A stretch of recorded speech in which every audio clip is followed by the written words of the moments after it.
Welcome to the Jack Hopkins Show podcast, where stories about the power of focus and resilience are revealed by the people who live those stories.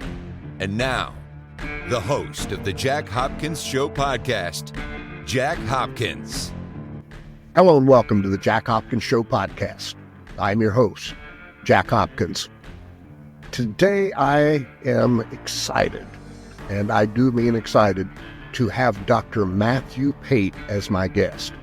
He's an internationally known criminologist, editorialist, and author of 3 books on crime and world affairs. His studies of punishment, race, and policing have appeared in dozens of academic and popular publications. He has taught for 15 years in the School of Criminal Justice at the University of Albany, where he also received his doctoral degree. Dr. Pate had a 25-year career in law enforcement where he served as a detective in vice, intelligence and narcotics, and as a SWAT operator, and also serving as an instructor. Pate has a forthcoming series of editorials and essays available starting next week, actually, linked on Blue Sky and available on medium.com. So, without further ado, let's get right in to this episode with Dr. Matthew Pate. All right, so Dr. Pate, when I have somebody on the show that has as much knowledge as you do on the topics that we are going to be talking about, my mind just spins with an endless list of questions because a lot of times, and this is the case today, I'll have somebody on the show, and when I look at what we are going to be talking about, I get excited because I realize I'm about to learn a good deal about this topic, and I didn't even know prior to that how badly I needed to learn some new information, right? So let's talk about this in general, and I'll let you kind of boil things down. What kind of challenges do we face when we get into an escalating situation of the top 1%, the billionaire elite, controlling more and more of what's going on? And of course, that includes the corporations, the corporate world. What happens to country under those circumstances? A lot of things. And, we'll go through it. But perhaps the most alarming thing that I have seen is that there is a persistent and strong connection between the hyperconcentration of wealth and nation or state fragility, which is to say, as a nation's wealth becomes concentrated into fewer and fewer hands, certain societal systems start to break down, and the government can suffer, the people can suffer, rights can suffer, the economy can suffer, all the way into total chaotic breakdown. And of course, the U.S. is nowhere near anything like that at this point. But I think it is good to pause, take stock of some of the benchmarks, and if we need a course correction, however defined, to at least start talking about that. Right. What you mentioned, state fragility, and that's admittedly that's a term I'm not familiar with. I've not really heard that used in conversation. What's that mean? In academical circles, you hear that a lot, and it is kind of a controversial term because some people think it implies judgment, but in the purest academic sense, it's really just a measure of stability or success. And I think to understand this, first we need to talk about what a state is or what a country is. Now, everybody has kind of an intuitive, notion of, that's what a country is. But just kind of tick through a list of things. Most nations have kind of a collective political or shared social identity. Most nations have a kind of a we the people, if you will, sort of orientation about the collective. It has nations or states have defined territory. They have a discernible government, and hopefully a government that enacts a system of laws that regulate things about the society. And also you would expect infrastructural things, communication, transportation, utilities, even hospitals, things like that.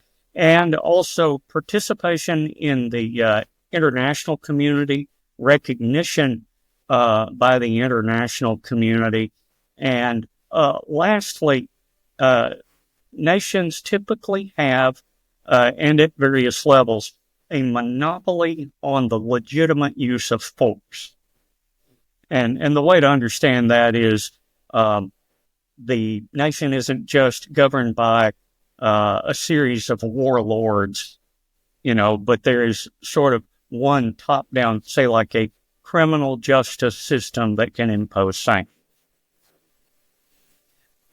And so that's what a state is. And so fragility, by extension, kind of asks, well, what should a state do? What do you want out of your country? Okay. And a lot of different researchers have taken a stab, at defining that. And one index that I like is called the Fragile States Index, put out by the Fund for Peace. And what they have are, I believe it's 12 indicators, broad areas of social function, and 180 countries are rated and ranked with regard to their relative fragility or stability. And some of these things we've already talked about, stuff like, is there a discernible government? Is there a stable bureaucracy? Right. What do individual freedoms look like? Press protections. Does the state have a monopoly on violence? But then it too can be subtle things like nepotism and corruption within government, susceptibility to external influence, penetrability of the national borders, plans for succession. And then you get into things that are resilience measures, like what if there was a famine or a natural disaster? How resilient is the nation in responding to things like that? So when you talk about fragility, and I think I have a fairly decent understanding now of what you mean when you say fragility, when we look at our nation as a whole, and I suppose this extends to the world as a whole as well, but we'll focus on the United States. What does that impact? What does the given fragility of a state impact in terms of our lives? What's the Tolstoy quote about all happy families are happy in the same way, but unhappy families are all different. There's much damage to Tolstoy, but really that's the truth. Sure. When talking about fragile states, because that can manifest in so many different ways. But you can talk about loss of territorial control or monopoly on violence, erosion of the legitimacy of the government, to make collective decisions, the legitimacy of a government or a regime, inability to provide reasonable public services. And that gets into things like, in your major cities, is there dependable potable water and electricity? Are there hospitals? What do the road system look like? And then lastly, it's an ability or relative inability to interact meaningfully with the international community. And Okay. And we can get down to a little more granular level how that manifests in the U.S. and other places. Yeah, it occurs to me that any time, whether it be after a war, when the U.S. or even a natural disaster, you mentioned infrastructure and its importance, and I think we have a tendency we hear it so often, and we take what infrastructure provides us for granted, that we fail to remember just how central and critical it is. So when the United States goes in someplace, again, after a war or natural disaster, that the thing you always hear first is that we're going in to set up and restore infrastructure. So can you speak a bit more on how critical infrastructure is in this context?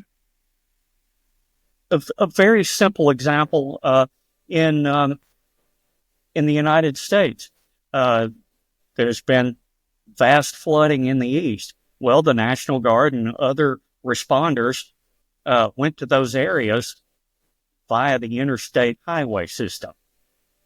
That is a critical piece of infrastructure. Right. Or the fact that we had standing bodies of people who had prepared job descriptions and equipment suitable to address various aspects of those situations, that we had, a discernible, kind of playlist of these are the things that we need to do to get this area stable, get the people the help that they need, and get them on the road to recovery. And a large part of humanity doesn't have anything that looks remotely like that. Right.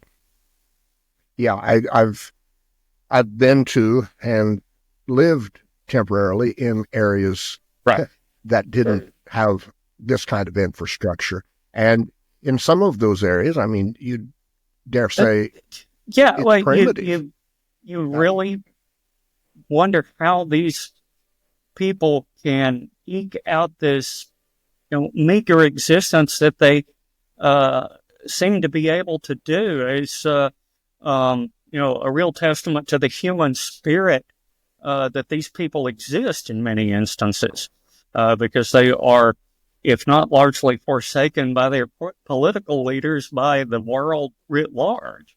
And so, we are very lucky to have the things that we do, even if they are imperfect.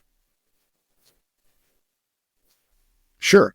And that being said, do you have any idea where the United States ranks among the rest of the world in infrastructure? Let me talk about it in terms of fragility. Because I think that that's sort of a little more global umbrella of how well we operate, along a number of continua. And we can look back at the Fund for Peace's failed state index, and as I say, they rate and rank 180 countries. Just to give you an idea, in 2023. Norway was the least fragile or most stable country, and Somalia was the most fragile. And that probably, accords with sort of an intuitive understanding of what those places are like. No surprise. Right. The countries of Western Europe and Scandinavia tend to be among the most stable.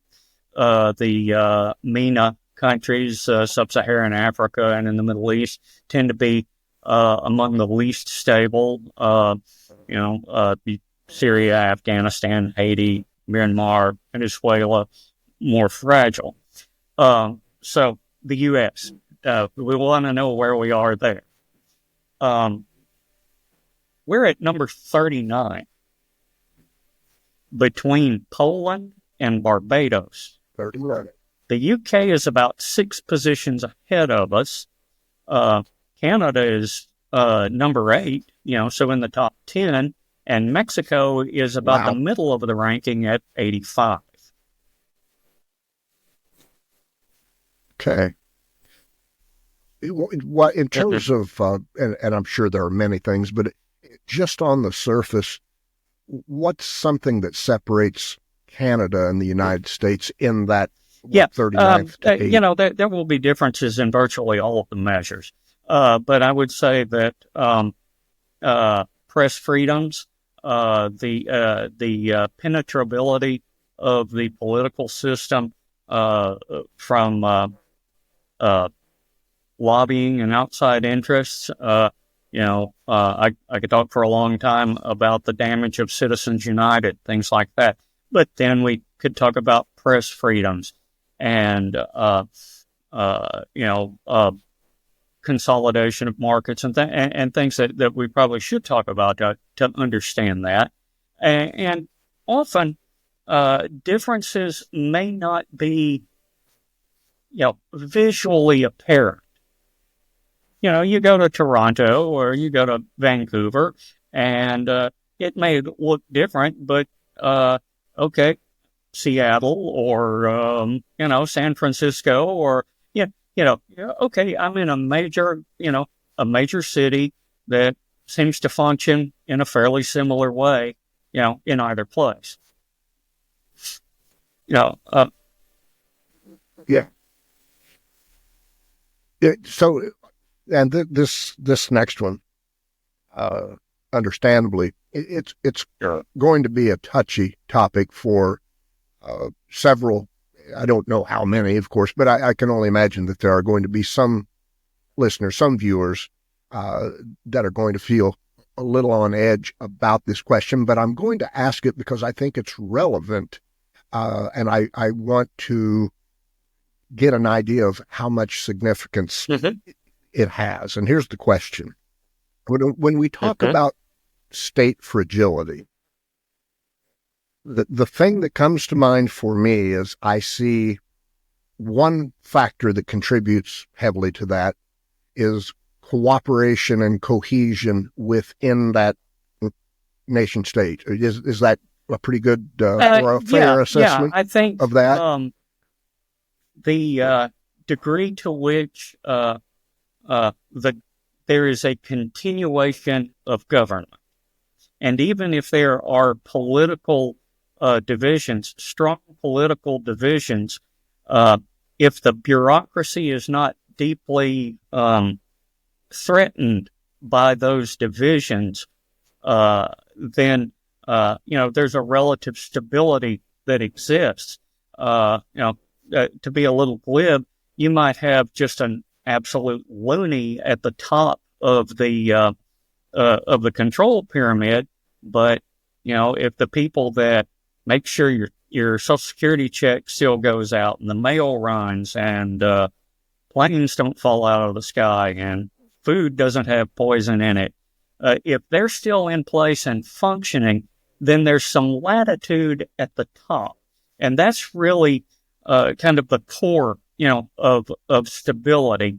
And in time, poor leadership, of course, has corrosive influences, but we have a certain, resilience to poor leadership that a lot of places wouldn't. Right. So now this leads me to the real core of the question. And I want to preface this by saying I'm somebody who, and I think I live in a way that demonstrates this rather than this just being words. I have a full understanding of the beauty and the contributions that come through diversity, right? I understand how our freedoms and that fit together, and know that that's one reason so many people want to come here, because of the system that we have. My question is there a cost that comes with that in terms of state fragility? And again, let me clarify why I am asking. Because in my mind, when you bring such a diverse yet incredibly polar opposite on some religions together, that cohesion and cooperation factor, in my mind, is going to drop.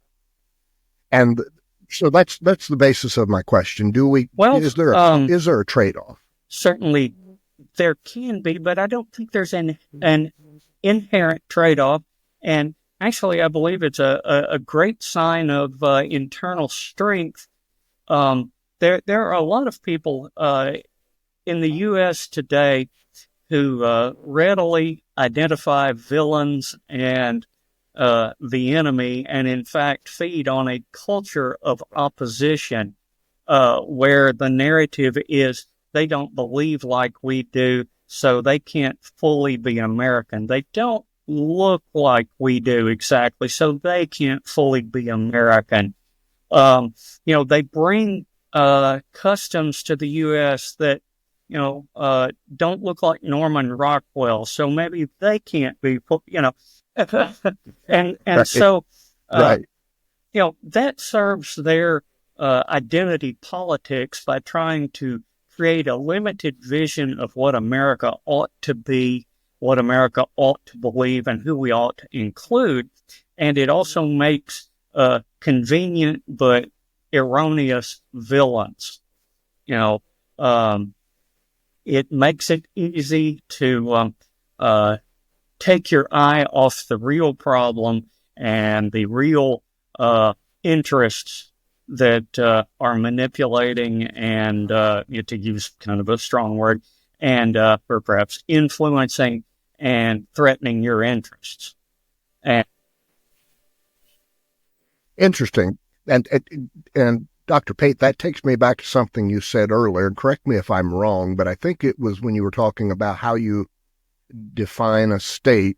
And if I'm not mistaken, the very beginning of that is defining what you want it to accomplish or the outcome. So if we bring that mindset and philosophy into my question, a lot of the answer to my question then, I think, as you're pointing out, comes down to how we are defining what we want. It is fair to say that the definition is changing, and so a lot of the resistance that we are getting, particularly from the far right, is they don't like the idea that the definition is changing. So in terms of the new definition, it shows strength. They only think it shows weakness because they're holding on to the old definition. Well, it How makes much a lot of that sense. makes any sense to you? When you vilify people who largely cannot defend themselves, particularly as marginalized or stereotyped groups, they make a good target because they are, by definition, kind of silenced. But it really retards the strength of what I think is best about America. We the people. And we is a really broad term, and it has from our very beginnings, even in the colonial era, been a very inclusive, even if awkwardly so, enterprise. Indeed, and it's kind of it becomes sort of a throwaway point, but it's very central to our identity. The strength is in the diversity of ideas. That's really the richness of the American experience. And if you want to social engineer, a narrow band of that, that's fine. But that goes against the core of the American spirit. Yes. I'm thrilled with your answer to that question, because in my mind, and I didn't want to state this until I let you speak on where you stood. In my mind, as it applies to diversity and the fragility of the state, for any trade-off there might be, it's clearly overshadowed by the benefit of the strength that is created from that diversity. I mean, we could look at this from a kind of a systems perspective, if you want to. Systems that are incredibly regular, without perturbance, don't grow. They just sort of spin. But it's those little perturbances. It's the addition of the new ideas, the new cultures, the new perspectives that challenge that uninterrupted spin that make us ask, is this who we want to be? Right. It allows the American system to learn and become better than it had been by virtue of new ideas that are not inherently challenging or critical of what some people take to be the status quo or some imagined historical ideal. Yes. When I don't know if you knew this or not, I'm a former Republican. I left the party 2018-ish. It was in the first Trump administration. And having been a Republican and grown up and lived in rural America, I know very well the lens that people who are Republican now or even a notch higher, MAGA, I know the lens has a lot to do with fear. What they see gets interpreted or filtered through that fear lens, which really twists it and shapes it.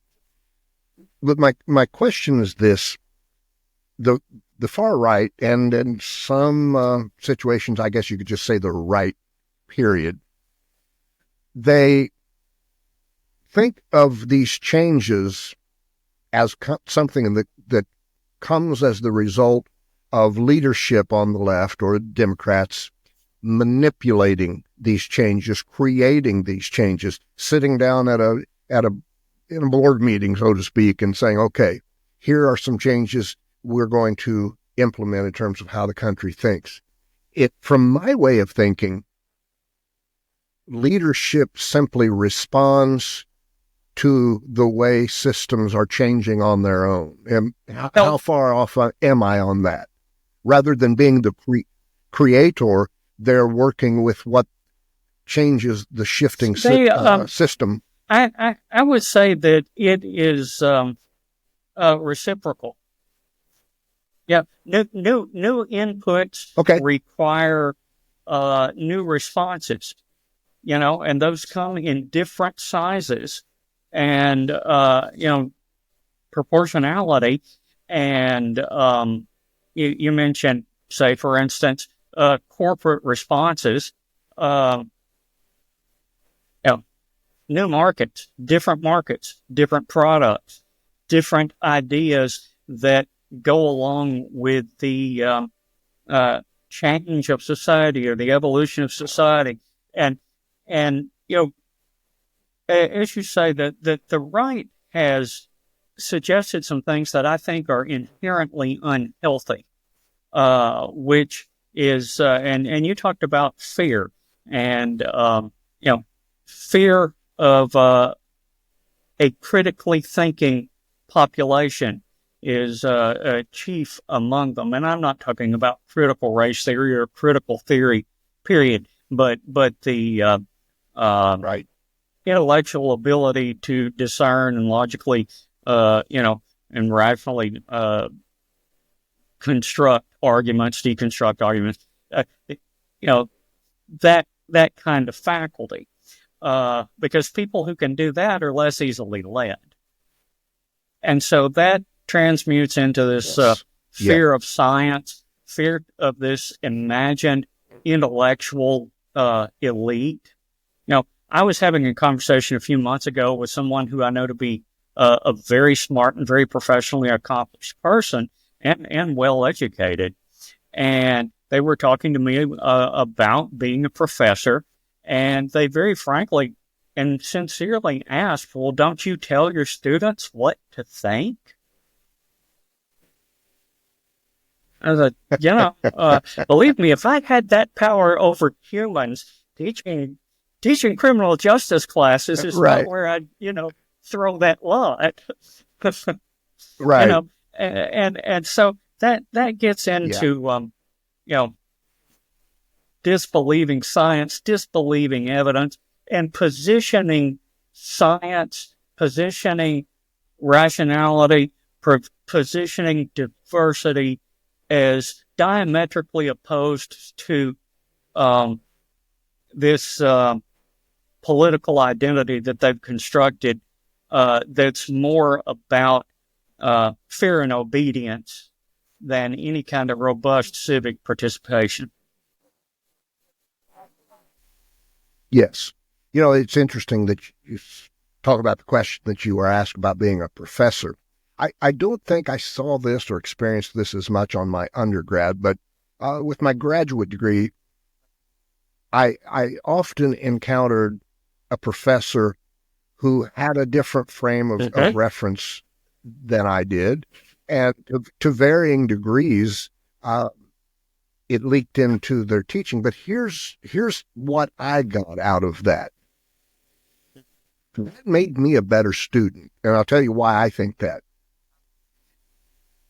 Because if I wanted to be actively involved, they were offering me opportunity after opportunity to ask more questions and to get to, and you know what happened? They're not on every question that I asked, but on some, when they provided me with more context and background information on it, I found my former position had really been in error. It was not bolstered with the kind of evidence and examples that there was. So while a lot of people frown on that when it occurs and think, oh my God, it's terrible, they're only teaching people what to think if those people are half dead and barely there in class and they're not engaging with the topic. That's kind of my opinion on that. An engaged person with the ability to think critically is not going to walk out of there having been brain. Exactly. We're not turning out Marxists. Brainwashed. Well, at least not as often as we used right. to.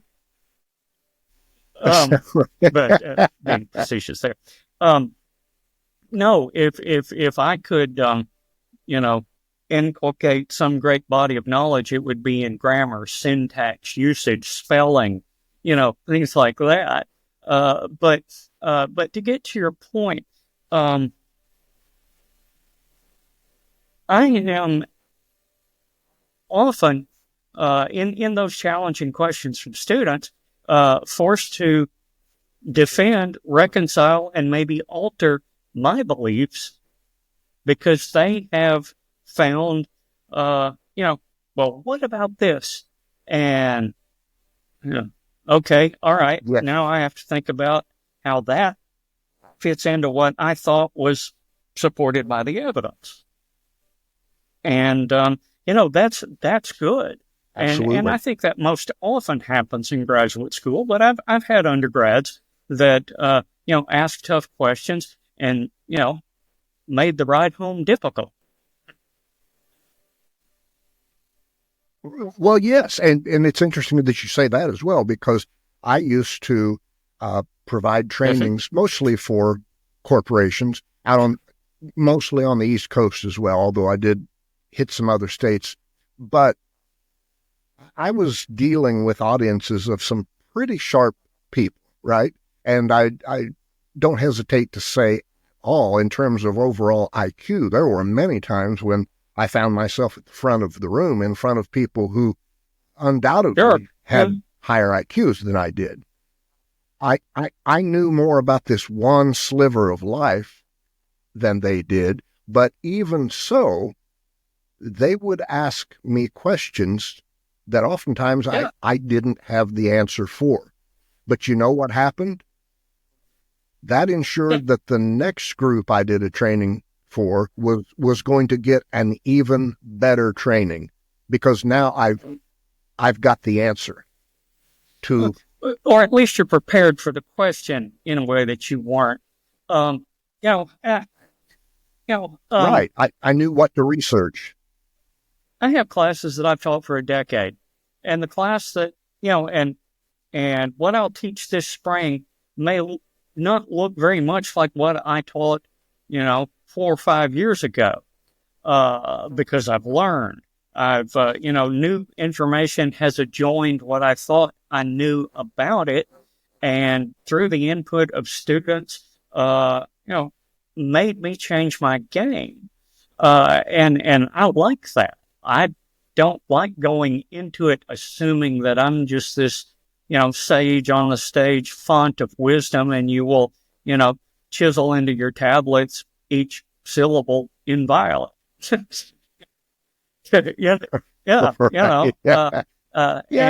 the other thing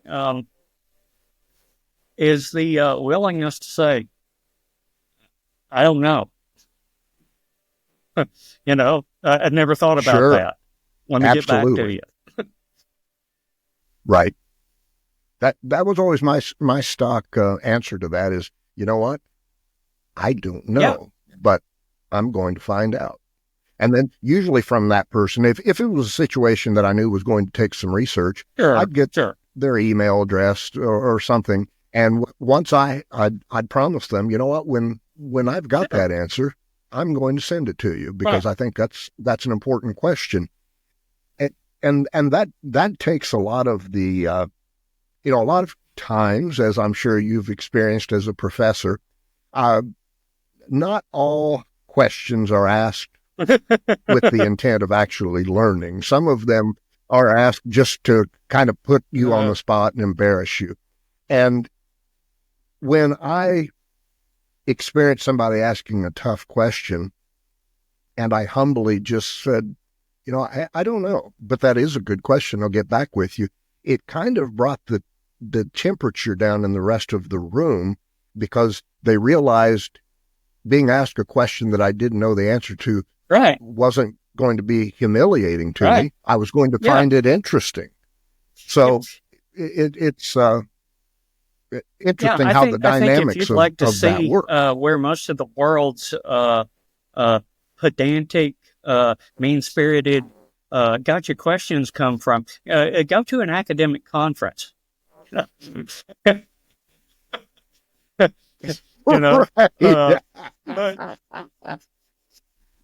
I had a little delay there, but it finally caught up to me. No, that's great. It's pretty obvious when a question isn't asked in good faith, and if you give an answer that is disarming, that gives you the space to move on. Right. Oh, without question.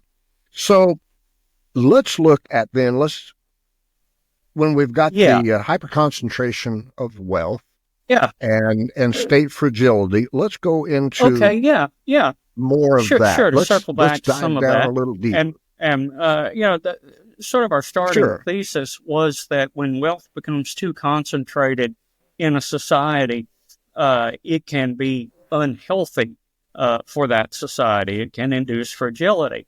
And I think that comes from three kind of discernible spheres. One we could talk about is the consolidation of production. And, capitalists like to talk about the free market economy and competition, but the reality is that the choices you have today between truly competitive companies are becoming more limited, greatly reduced almost by the day in terms of the things that you and your family buy on a regular basis just to, live and survive. You have, mergers, buyouts, bankruptcies that have fully changed the face of global commerce. The global food supply industry, I guess you could call it, or global food industry is a great example. 4 companies control almost half of the global commercial seed supply. 4 companies control, yes, I think it's a little over 40% of the global agricultural equipment market. Just 10 rather Leviathan companies control most of the wholesale retail end of food delivery. And I'm thinking about like Nestle, PepsiCo, Unilever, Dan & General Mills, Kellogg's, Mars. You're talking about 80+% of the global food supply filters through their corporate structure. But then you can look in other areas like, say, semiconductors. 20 years ago, there were 25 large semiconductor manufacturers in the world. Today, there are 3. Healthcare.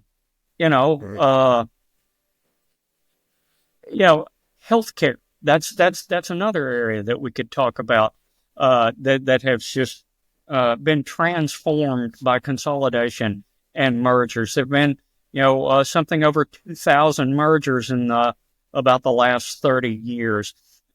Even though there are I want to say about 41 million more people than there were in 2000 in the U.S., we have 2,000 fewer hospitals.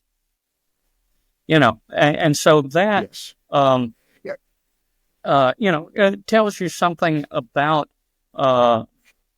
service delivery models and the profit, motive. And to be clear, businesses are, corporations are in business to make money and make money for their stockholders. So that's, there's no inherent evil there. It's just the parameters under which we allow that to happen. That, where that might induce fragility or not be optimal for the well-being of society. Yes. When I was growing up, obviously this span covers more than just my growing up years, but let me put it this way, for a period of 50 years of my life, there was a local hospital in this little rural town that I'm from. All of the doctors in town had their own little offices somewhere else in town. Right. And everybody chose their doctor. Now, those doctors would, for most things, unless they were more serious and had to send them on, each of those independent doctors would utilize the local hospital, but they were not connected to it, per se. Then, along about that 50th year,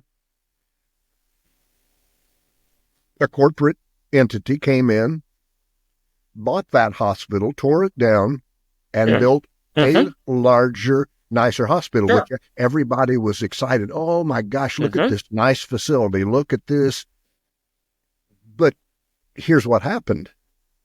Within the first 6 years, that hospital deleted their OB department because the corporate entity looked at numbers differently than the local hospital said, look, we have pregnant women who come here, so we have to have a OB department. The corporate entity said, we don't have enough pregnant women who come here, so we don't need an OB department. So just that little slice of rural America, and I could tell you other changes that have happened as the result. But if I go back and look at losing that little rinky-dink hometown hospital and the setup we had, I'm not sure I can say we've advanced because we have a nicer, newer facility, because we've lost some of what we had. Yeah, there is this kind before. of organic existence when you had, that small town hospital. Maybe that hospital couldn't afford some of the equipment and some of the specialized staff that the newer hospital provided. Sure. but there's inherently some trade-offs, and and the OB department was one where people who get to decide that kind of thing decided, well, there's just not enough of a market. And that word right there goes to the heart of that issue when we're talking about healthcare specifically, thinking about human well-being and health as a marketplace and not a human right. That should be available to everyone, not based on income bracket, but by virtue of existence. Of course, that's my bias right there. Yes. My plug for universal health care. But 32 of the 33 most developed countries in the world seem to make it work. It absolutely. When I was 21 years old, I mean, literally the day I was waiting on my license to come in the mail. When I turned 21, I sold health insurance for a couple of years. And at that time, they had this was 1986, they had just introduced like long-term health care, nursing home, essentially, that you could get. So that was a hot, Medicare supplements were the big two. Now, one day, and this was back in we would purchase leads from the company. I don't know. I think they were $1 a piece or something for each territory we would go to. And we literally would go door to door with these leads knocking, right? And one afternoon I ran into this, I suppose she was pretty close to 80. And she was out working in her garden. And I started chatting with her. And I ran into something I'd never heard of at that point in time. I think, I would say maybe she was from Poland. At any rate, where she had come from, they had universal health care. And she introduced this concept to me as part of her spite for what I was there for. And it was unthinkable to me. It was like, are you kidding me? You just, the fact that you exist and live there, you can just go to the doctor. And wow, I thought, what are we doing? Well, I guess at that time I was an example of what we were doing, right? I was an agent for an insurance company who was profiting on the concept that we're not providing universal health care. And there were multiple layers above that were making money. Is that in the end, is that what it's all about? Or is there another aspect and benefit to the corporate narrowing of things down? I know power and money, but is there anything else? Well, if I understand, consolidation of services. Yeah, okay. Perhaps there is a discernible benefit just depending upon the industry that you're talking about. But I think anytime you look at a person's well-being and you consider it in terms of a market interest, you have gone down, in my opinion, a fundamentally unethical road that's contrary to most of the things that we say we believe as Americans. In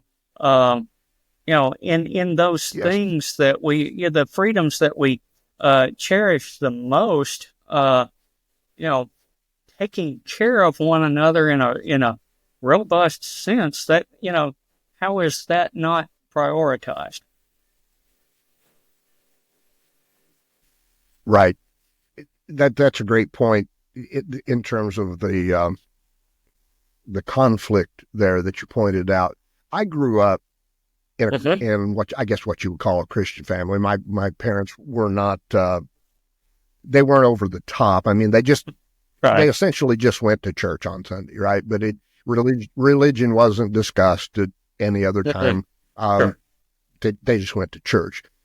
But I probably, although at the time I had no idea that such a term even existed or what it would be called, but I probably, as a young teenager, 12, 13 maybe, in my mind, became agnostic, right? Because I had too many questions that nobody could answer.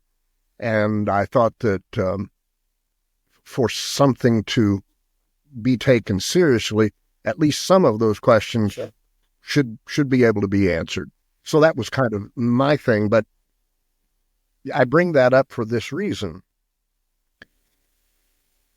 It's something else to watch Republicans clinging so tightly to religion, and particularly the evangelicals, and yet the moment they step out of that context, and I use context intentionally because I think for them it is a context, it's not something they apply to the entirety of their life.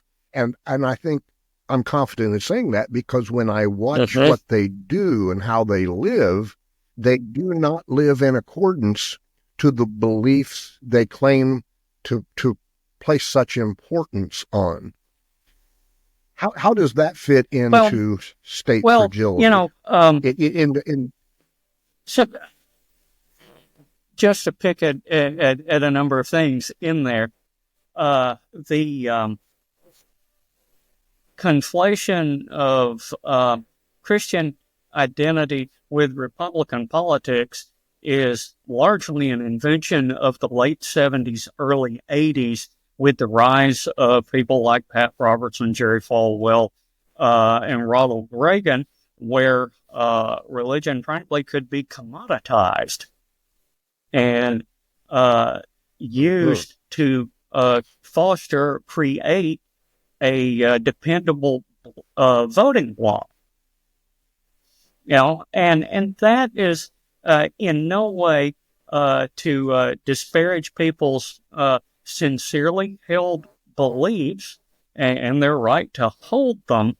But when it folds into the political sphere, there becomes an area where, which is which and which is driving which.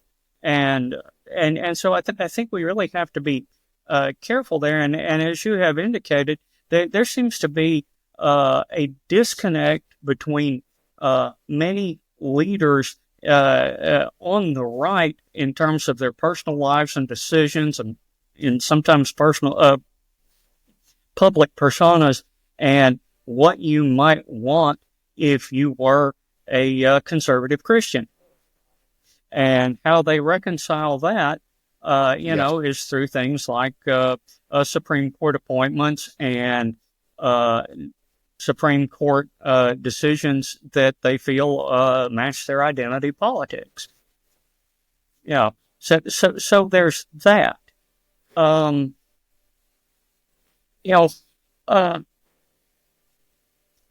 I don't think that there is.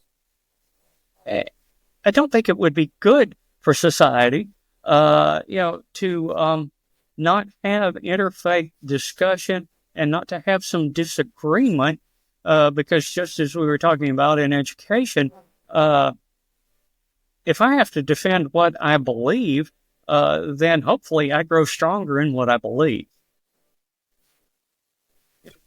You bet. And I think to your point, I again, just coming back to, because I guess in some way it is actually part of that diversity discussion. A strong point I see, even with as radical as some can be, if you've got 20 wildly different religions, the one thing in common that I think could be useful to society is that all of them acknowledge some kind of higher power, right? They may not agree on what that higher power is or how you go about serving that higher power, or if you even should go about serving that higher power. But I think, as you kind of alluded to, I think maybe it kind of brings people together in that way, in that at least unconsciously they go, okay, well, this is somebody that at least acknowledges the possibility of a higher power.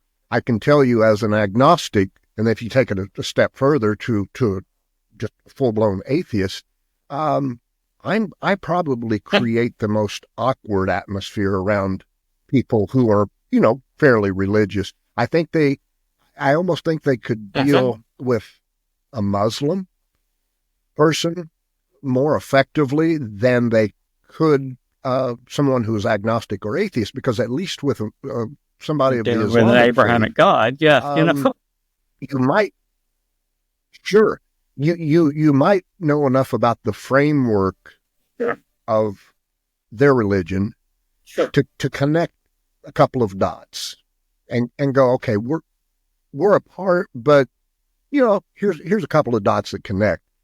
It's hard for them to find dots that connect with someone who's agnostic or atheist. Would it be fair to say, I'm going to put the lower the boom on myself. Would it be fair to say that atheists and agnostics, if they existed in great enough numbers, might stress state fragility? I don't know. At least in some reckonings, all systems have a point at which they will behave differently than they have been. Tipping points, I think you might call them. And so you want to ask, how much influence that is different than the steady state thing is necessary to push it into a new state. I would, in some ways, kind of dispute your characterization about a higher power. I think I would pull that back a little bit and say that I believe that most people are searching for some kind of meaning or a guiding principle, something that so that we are not just atomists, unfettered by any, overarching, system of being. And so, it's tough to say. I don't know. Yeah. Pardon? I would agree with that, by the way. I would agree with that, by the way, that it's kind of the way you've redefined that, because they're searching for meaning, not necessarily higher. As a criminologist, I've talked to a lot of public groups, and I think you'll see how this connects. When a town is facing a crime problem, what is the go-to solution? Well, let's hire more cops. Well, clearly, that is the solution, to hire more police officers. And early in my career, I designed a set of experiments to see just how many police officers it would take to take a fully criminogenic, which is to say completely eaten up with crime town, and to make it wholly quiescent, wholly without crime. And the number that it required to impose the new order, was so astronomically high and would be so onerous in terms of public observation and surveillance and maintenance that no one would want to live there, even if you could afford it. Yes. So it's hard to know what pushes a system from one state to another. But in our discussions of state fragility, that's something that's right to ask. What's too much? Where's the ledge? And we talked about corporate mergers as a way that has limited options that the public have in terms of the things that they buy, even the things that they want or know to want, services available to them. Yes. And, the nature of the goods and services that they're taught to value. And, right. And so I think that that's a really important aspect of modern economics, modern society, and our culture, is asking who controls access to this thing that I believe I need in my life, and under what terms. Yes. I find it fascinating that when you were talking about, when you looked at like the crime rates, and you did this, you calculated, okay, what would it take in numbers of police officers? And then the end result showing that no one would want to live there. To clarify, I think what I hear you saying is that doing what would be required to have no crime going on would actually drive away more people than the current crime rate with the number of officers that currently exist. Is that fair to say? They would find the current crime rate more acceptable than maybe so than what it would take. Probably it would be the less onerous thing, I guess, up until the point you became the victim. But I think the bigger point is that in terms of public safety and neighborhood function and things like that, you can't sort of drop in control, if you will. You can't easily force a disordered system into order. And if you look at neighborhoods that are relatively crime-free, neighborhoods where, they do the things that you think about, shared experience, involvement in each other's lives. They have a high degree of what some social scientists call collective efficacy, in that they function as kind of this whole organic thing. Well, that has to develop internally, and you can encourage that development, and that's easier to maintain than we're going to bring in this thing that's going to be the force of order. That's resource intensive, Right, heavy-handed. right. Nobody wants to live like that, and it wouldn't feel like a neighborhood. And so things that are organically grown, toward the middle, people, for instance, just to go on a little more, criminal justice affects the criminal justice system interacts with people differently based on their socioeconomic status, relative affluence, things like that. Where the middle class is an interesting case because they tend to be self-regulating in a way that doesn't reflect strong rule-making. And that's not to say that that's absent in poverty classes or much more affluent classes, but so don't mistake that at all. That goes badly quickly.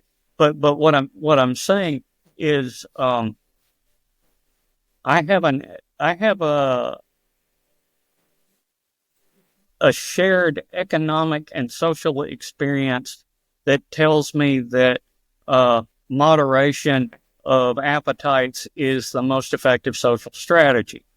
But if those around me aren't engaged in that, I might come to a different conclusion, and I might be talking about the poor. I might be talking about the very wealthy, and so Yes. people who regulate themselves in the way that we commonly think middle class people regulate themselves, be that true or not, is the real sort of natural endogenous force of order that keeps that balance. Yes, I think there's something in that I use as a reminder to all of my children. I've always told them very few things in life will impact the direction of your life than the people you spend the most time around. You can have your own philosophy. You can have your own set of guides for going through life. But if you're constantly around people who do not, it's going to skew the outcome. And that holds true regardless of affluence. And I think that's a very important lesson. One thing that I would say, and I want to be very clear about the crime-poverty connection. One of the reasons we see greater crime in impoverished areas is because we have, as a society, decided that it's okay for it to happen there. And let me explain that. Yeah.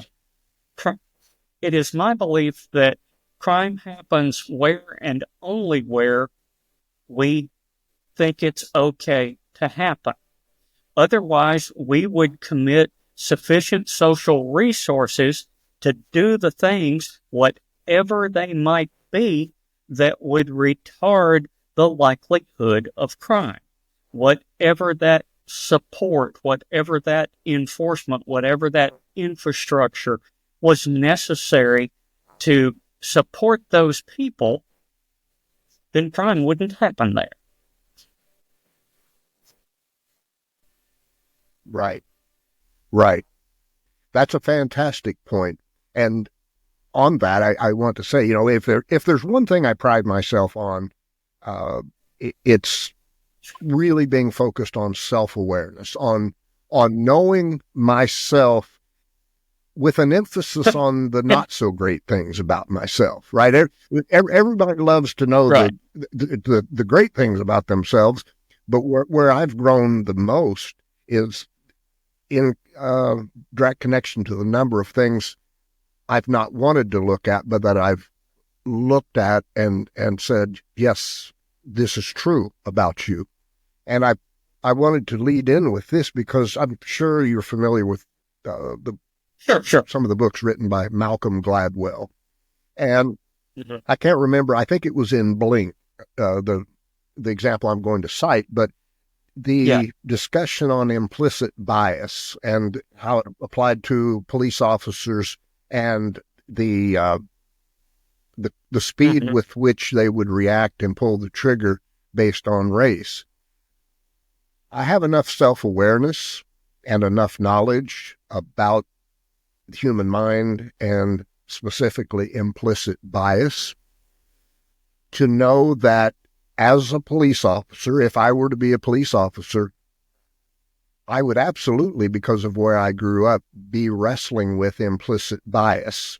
And it would, whether I wanted it to or not, it would leak into my unconscious reactions and behaviors. How do we, is the answer to solve that and I already know the answer, so this is a rhetorical question. Is the answer to just hire nothing but black police officers in black areas? And you shake your head, no, I know that first, too. Go ahead and explain why that's not the... The research on implicit bias maybe doesn't have the scholarly currency that it did a few years ago. And so that is sort of the predicate, might weaken the whole discussion. But what I will say is the way that human beings interpret their world, we we learn about, we learn about something. We learn about, here's a horrible throwaway example. We learn about a chair. You learn what a chair does. You learn, how it functions, how you use it. And you don't have to relearn fairness every time you see a new thing that might fit into that diagnostic category. And then we join new inputs to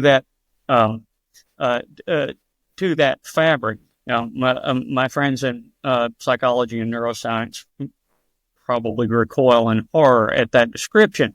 So all due apologies. But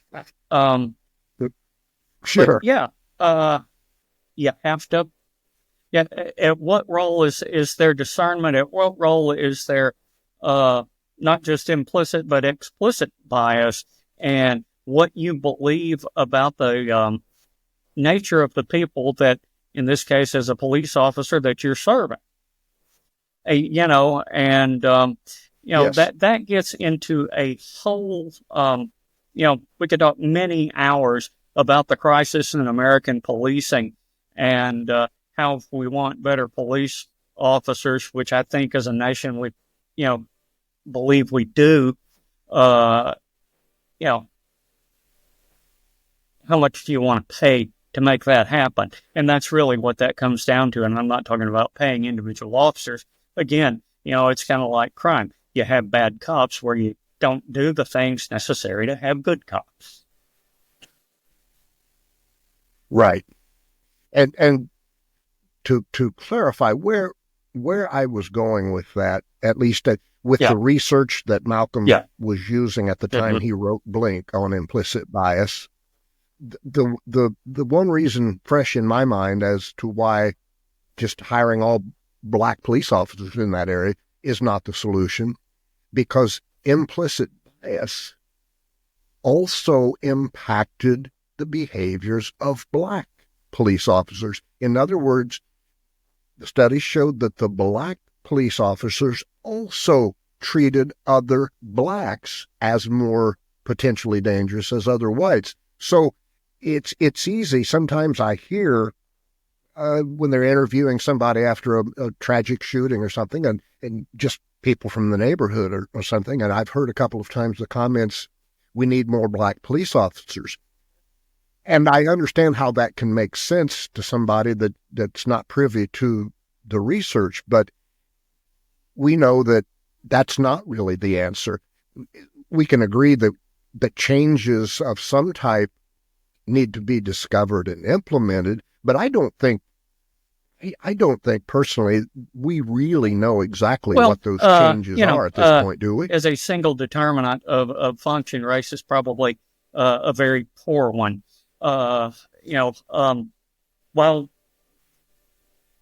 in America we tend to want the bureaucracy to look like us, however defined. And the motivation behind that is when I'm dealing with the state, let's say, I want to feel like the person I'm interacting with has sufficient reference point to my experience that where empathy and discretion enter the process, that they will fall to my desires or needs. And that's not talking about manipulation. That's just talking about being understood as a person in this context, faced with whatever decisions that have to be made. And, so it's an infinitely, kind of complex set of inputs, and it all comes down to, in the case of police, police officer gets out and you want to immediately feel like you're going to get a fair shake. And a huge portion of our nation doesn't have that. And in fact, is all but certain that whatever they get out of the interaction, they're going to come out on the bad side of it. And American policing has, in many regards, done that to itself. And I say that as somebody who was a cop for 25 years in a pretty hard place. But my anecdotal experience, may not generalize, but, we all want to believe that when we interface with the government, that we're being respected, that our rights are being protected, and on an individual level, that we're being heard. And that takes a lot of forms. Yes. And, of the challenges that modern American police have, I think those are among the greatest. I won't go any deeper than this question, but on the surface, in your opinion, do you think police unions should be endorsing any presidential candidate that has the ability to impact? Absolutely not. What's your thoughts on? Okay.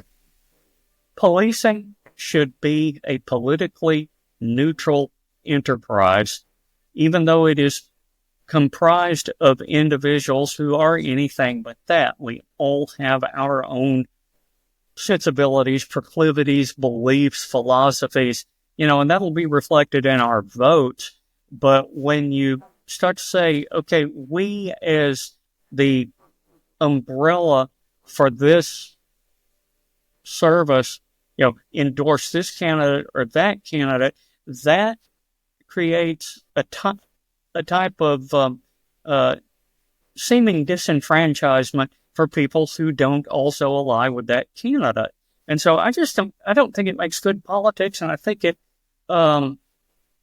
injures the police themselves more than anybody else.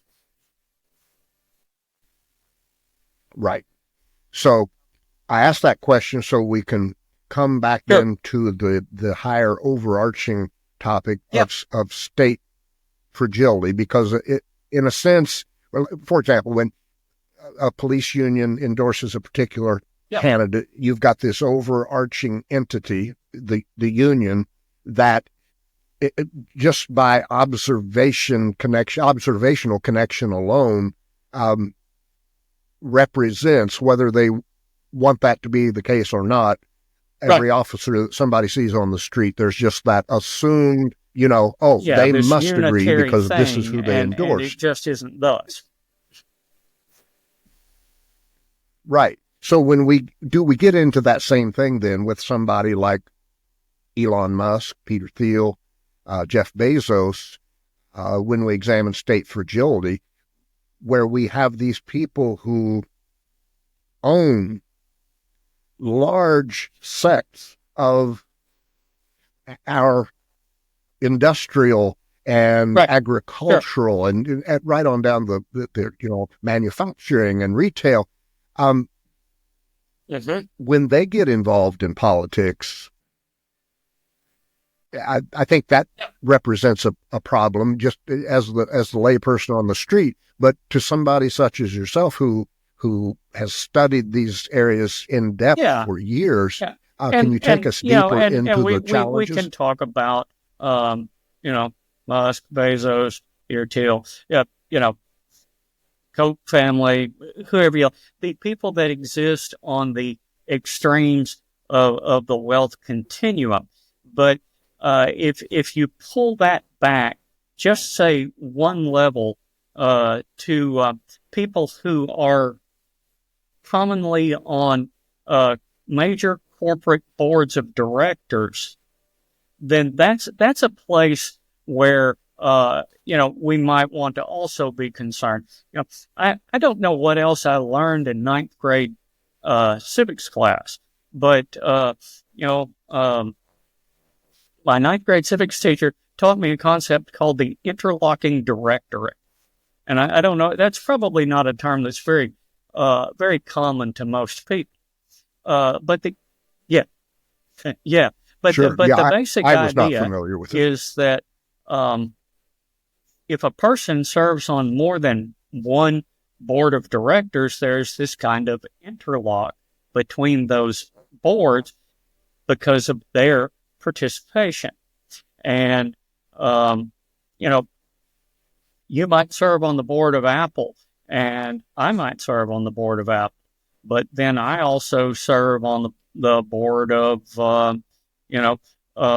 GM, and you serve on the board of Chase Manhattan or something, and so now you have this interlocking directorate of people who control the interests of the corporation, who don't necessarily have to overtly coordinate between boards or industries, but by virtue of their presence, a kind of coordination emerges. And when you take that in consideration of the talk that we had about how you went from 25 semiconductor manufacturers to 3, you went from, a dozen airlines or more than that down to 4, things like that, then there are fewer boards and the interlocks become closer. And you also have to look, at some of the people that are typically on these boards, people, not just captains of industry, if you will, but retired political figures, retired military figures, folks that have influence in the sphere of bureaucracy, so that then the corporate world becomes entwined with the bureaucratic world in an ever-shrinking number of players. So I've always thought, and maybe this is right, maybe this is not, but from my view looking in, the most profitable time for any politician is after they have established themselves and been privy to the inside workings, and then leave and become a consultant or go to work for some large entity. Could it be that for a lot of these guys that the only reason they want to get involved in politics in the first place is to leverage that power for later? Who knows what's contained within the constellation of desires to be in politics? Sure. Right. I suppose that there are all kinds of motivations and goals, that we might talk about. But clearly it's an on-ramp to a post-office affluence for a lot of people. And they are in those board positions because of their prior, public service. And there's nothing inherently wrong with that. And there might even be a public good in that, depending upon the industry and other factors. But interlocking directorates can complicate board members' fiduciary duties, can create antitrust issues, amenable to price fixing, and I'm not saying that an interlocking directorate is what caused eggs and gas to go up, but it's not like one supplier of eggs and gas, eggs or gas immediately said, "Oh, we're just jacking it up," and nobody else played along. And so there's this kind of there is a system that has concentrated power in a economy that has concentrated production, and that then flows into direct political influence. Again, thinking about Citizens United, that this basically opened up a floodgate of money into American politics, and often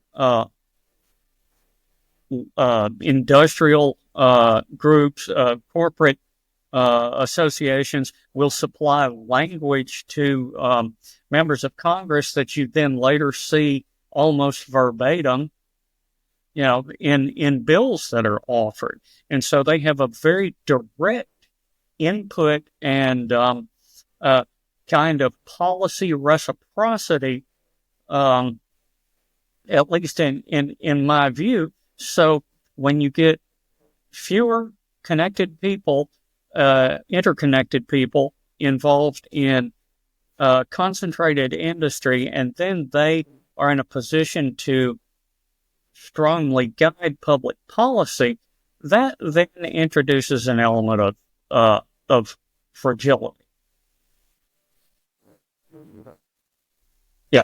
When you mentioned the airlines, you said at one time there were 12 different airlines and now 3 or 4.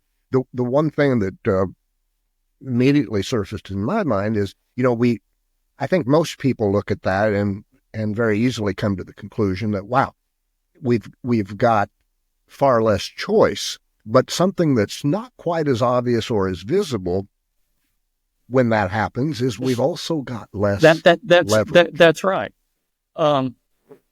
If I don't like a brand of something, I now only have so many other options. And if you're talking about food, those options may be false options because, both brands that I like may be, or deciding between, might be owned by the same company. So. The first time I ever thought about this, Dr. Pate, was, it's been several years ago. I went into a location where they had both a Kentucky Fried Chicken and a Taco Bell, right? And I go in and I order my drink and I go up to get my drink. And I remember looking at the choices available. And I remember thinking, well, I guess Taco Bell and Kentucky Fried Chicken have chosen to carry Pepsi products. Well, I didn't know at the time that Pepsi owned Taco Bell. And so it was the illusion of choice, or that's how I perceived it, in that nobody else here, including Kentucky Fried Chicken and Taco Bell, they didn't even have a say in the drink because they are effectively Pepsi.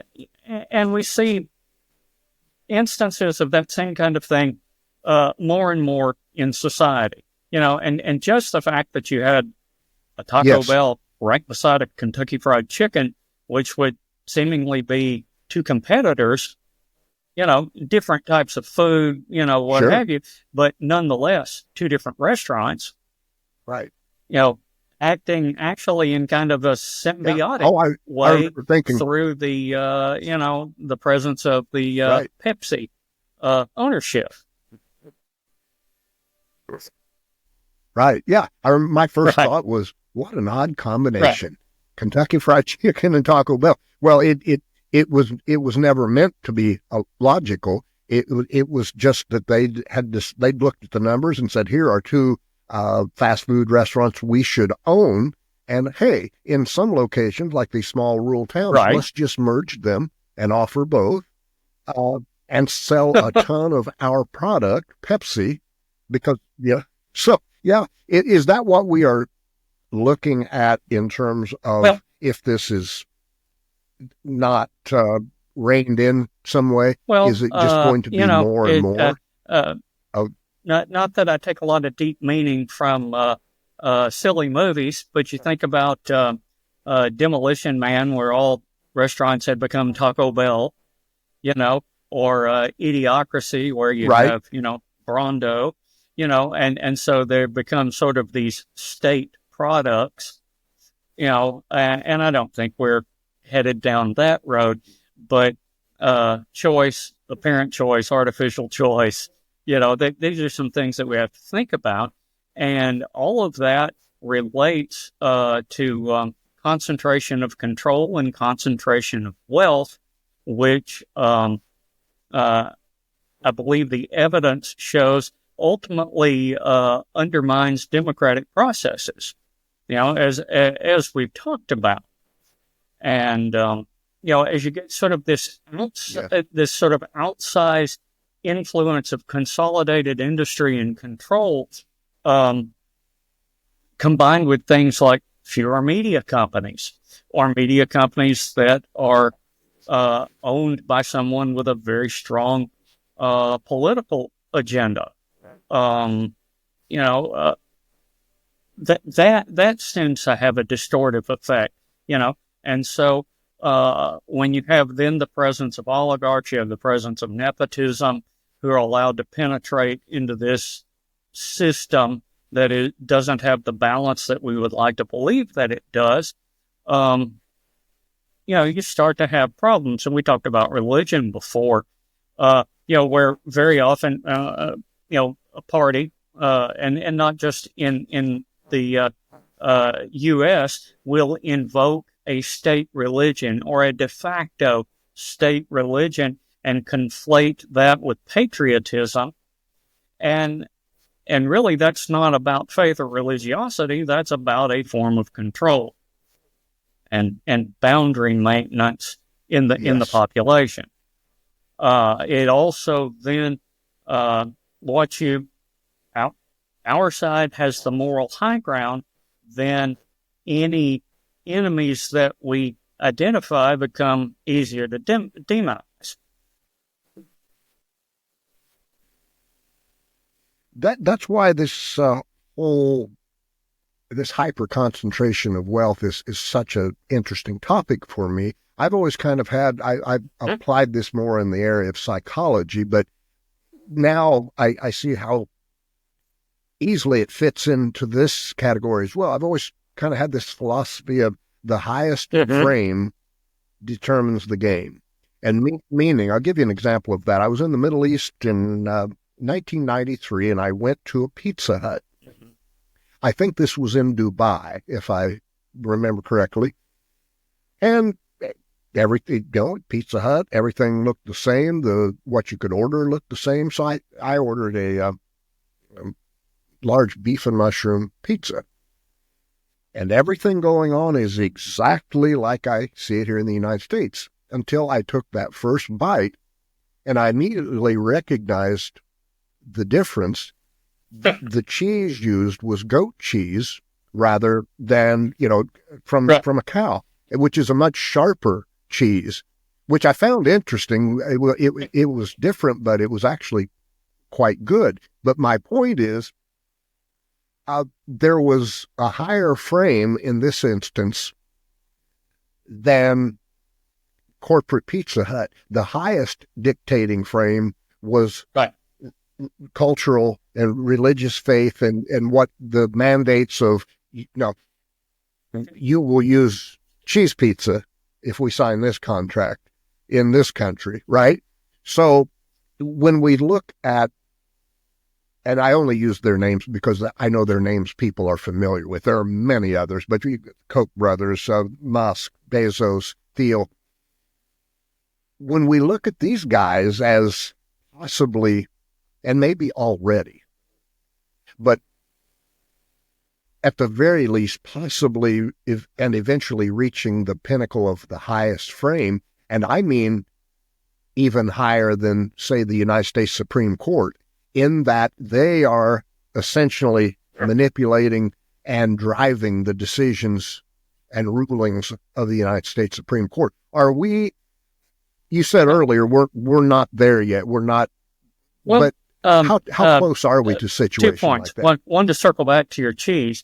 If you've ever been to the World of Coke in Atlanta, one of the sections that they have is where you can try products that are not available in the U.S. but are very successful in other foreign markets, and you find just how broad, the human palate and preference is, and so for a big multinational to be amenable to, local preferences, smart business.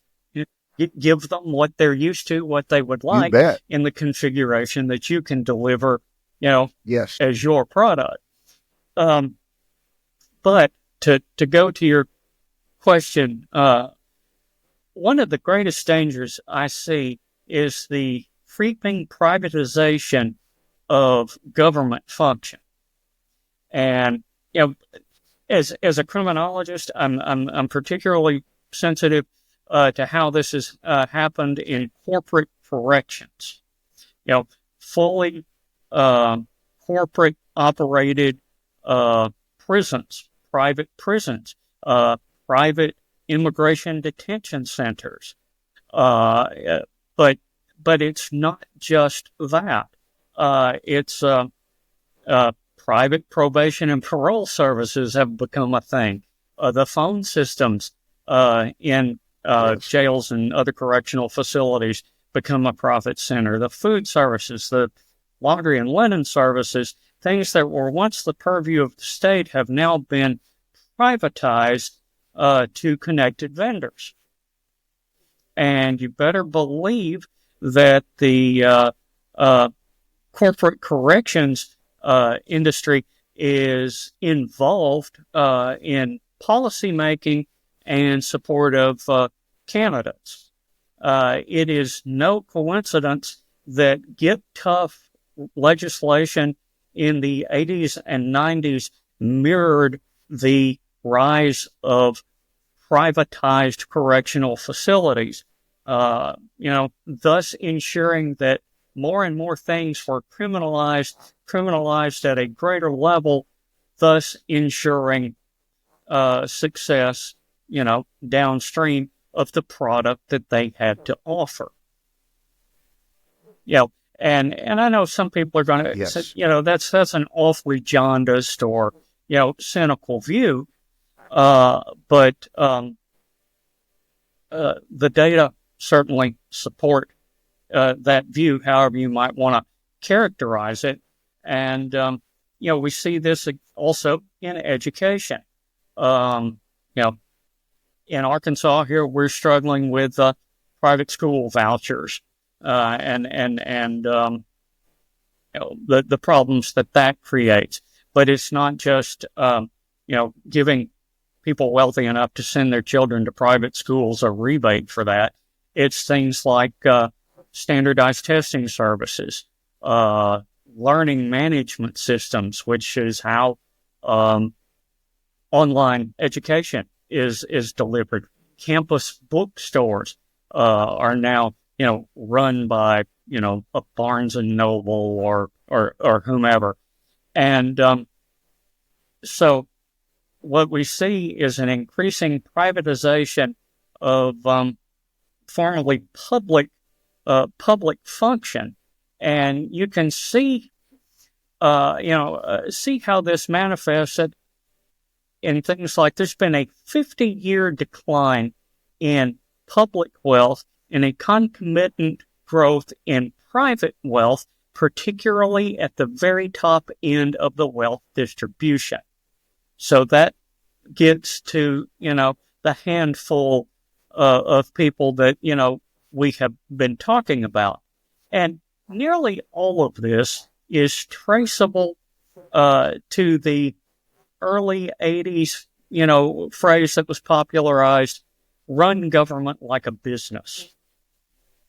Well, that was the soft on-ramp. It's not really running government like a business. Right. That was more of a projection of the true long game intent, which is to run government as their business. Yes. When I was in college, I worked at a funeral home. And at that time, particularly in the rural areas, and the town I grew up in is surrounded by other rural communities, small rural communities. Every funeral home was owned by an individual, right? They'd gone to mortuary school. They established a business. Maybe it was a father and son, maybe another partner, but it was just kept on the local level. While I worked there, almost on a daily basis, they were being inundated with people wanting to sit down and talk to them about buying the business, but they weren't other individuals. They weren't other people who had just graduated mortuary school.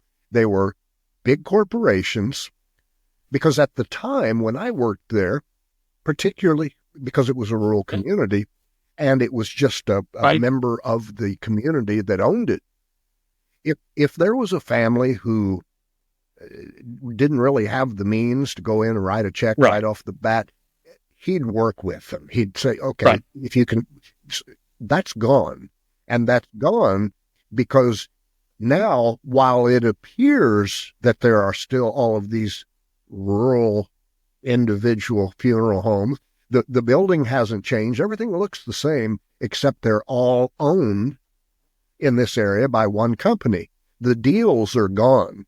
There's no more pay me what you can. Another area we see this is in property ownership, rental property ownership. In particular, there's been a huge concentration of ownership in the American rental market over the last decade or so. Again, it's kind of that local example where you might have, a couple who has an apartment building, or a couple, or a handful of rent houses, things like that. That's no longer, kind of the dominant model.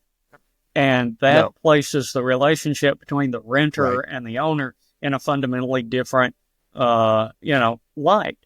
And, and that goes to kind of core problems that extend, from this mindset, where you get the disenfranchisement of labor, where minimum wage stays what it has been, for a very long time, weakening of environmental controls, and just a general subversion in many ways of the public good, worker protections, again, renters' rights, things like that, it's kind of a mission creep spurred by privatization. Yes. When I left the Navy, almost 25 years ago, and I came back to the community that I had grown up in. And as I was growing up, as was just part of life here, I hunted and fished, right? And I'd been gone a quarter of a century, and I came back, and all of the places that I used to fish and hunt, I could no longer fish and hunt because corporate entities had come in and purchased all of these huge farms that the landowners used to say, oh yeah, just let me know what day you're going to be there, just so I know you're there, and you can hunt or fish. Sure. That's pretty much gone now. So as a result, I haven't hunted or fished in years because I wouldn't even know who to begin to ask, and they'd probably say, hell no, don't come on that land. This is a rabbit trail that we could go down for a long time. But one of the things that happens as a result of that kind of development is the commercial homogenization of America and the concurrent death of the American Main Street, mom and pop businesses. And what you see in their place is an undifferentiated series of interstate exits that have the same 15 or 20 business, franchises all along the way. And so I think that from a cultural standpoint poses a kind of danger to the American identity, because it makes us consumers almost as the first thing, and then members of a unique community second, and that may overstate, but that's something that I noticed, and I think that's one of the great things about the U.S. is being able to have those unique experiences, in those tens of thousands of towns that, may function sort of as little towns tend to function, but have a uniqueness and a character that's worth celebrating, worth preserving. But when you introduce economies of scale, those businesses just don't thrive, and you get what we have. Right. I've always kind of looked at a lot of what you've been talking about today.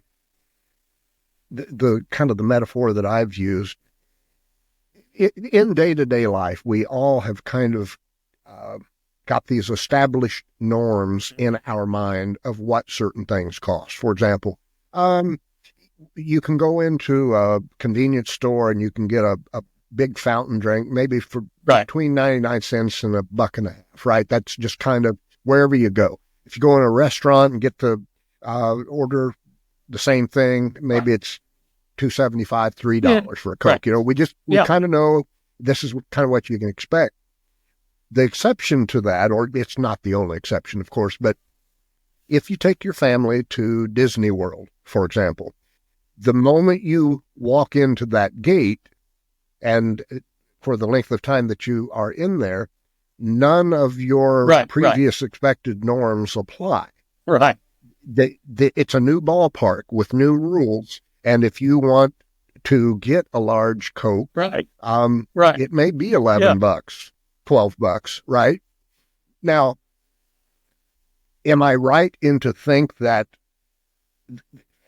you can kind of use that as to how to understand as fewer and fewer corporate entities gobble things up, we become more of like a West Coast to East Coast theme park, in that you come into the gates and your previous accepted norms for prices no longer apply. This makes me think of two things. It was George Bush, I guess maybe in 96, was it?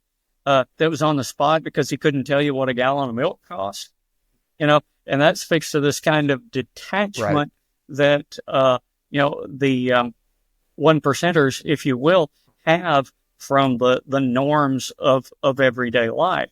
And I get asked, when I'm talking about this kind of thing, I get asked a lot, always been people who were really rich, who influenced government.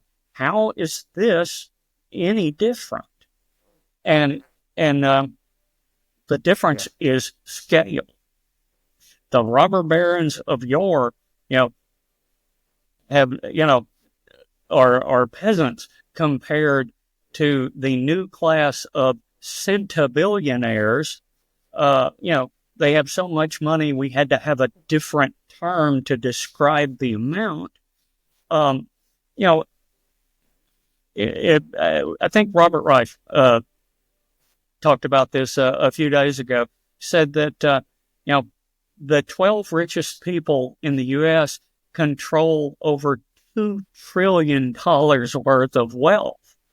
And if they were a country, they'd have the 11th largest GDP in the world, ahead of Brazil. 12 people. So they have this outsized ability to mold and influence the economic and political system to ways that are advantageous to them. We were talking about, kind of the malleability of rules earlier. We're sort of circling that. It's, very quickly, and you don't have to be very affluent to know this, that criminal justice processes that you're going to be subject to are largely dependent on your relative affluence. Whether you get strict letter of the law, sort of formal treatment, or if conditions loosen up, for a variety of reasons, being able to hire a better lawyer instead of a public defender, having, the social, economic, political connections, that, minimize, your, liability. and that extends everywhere. When you're talking about the truly wealthy people in the world, I saw some, kind of ridiculous BuzzFeed article a while back about, sort of outrageous things that people who had worked for billionaires saw. And I had never considered it, but the one thing that's more valuable to that strata than anything else is their time management. They don't open their own doors. They don't drive themselves anywhere. Yes, they don't absolutely. cook their own food. They may not buy their own clothes. That they have a legion of people who, facilitate their life out of the mundane things that the rest of us, labor to have enough money to have the luxury to do. And Sure. There's a thing that kind of comes out of that. When you have that level of access, that level of resources and access, you come to quickly learn that not many rules attach to you. Save for the ones that you make for yourself. And we're seeing that certainly in a lot of American political theater, lately. And on a certain level, you kind of say, okay, why does that matter? Let them buy a gigantic yacht. Let them buy, whatever, rocket trips. What does it matter? How does that hurt me? Well, it does and it doesn't, on a certain level.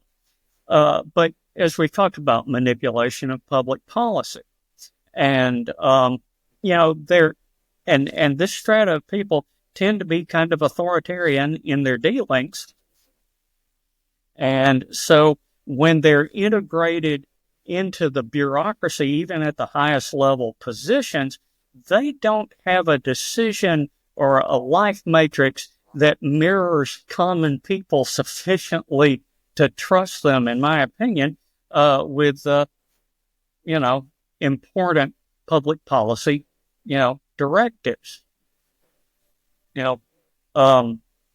Just to talk a little more about it, as somebody who's trained in sociology, I think about, there was a 19th century French sociologist named Emile Durkheim. And he coined a term, anomie. And anomie describes a situation in which the rules of society, the normative expectations, are either unclear or don't seem to apply. And, as I said, it's normlessness, but it might also be thought of derangement or even an insatiable will.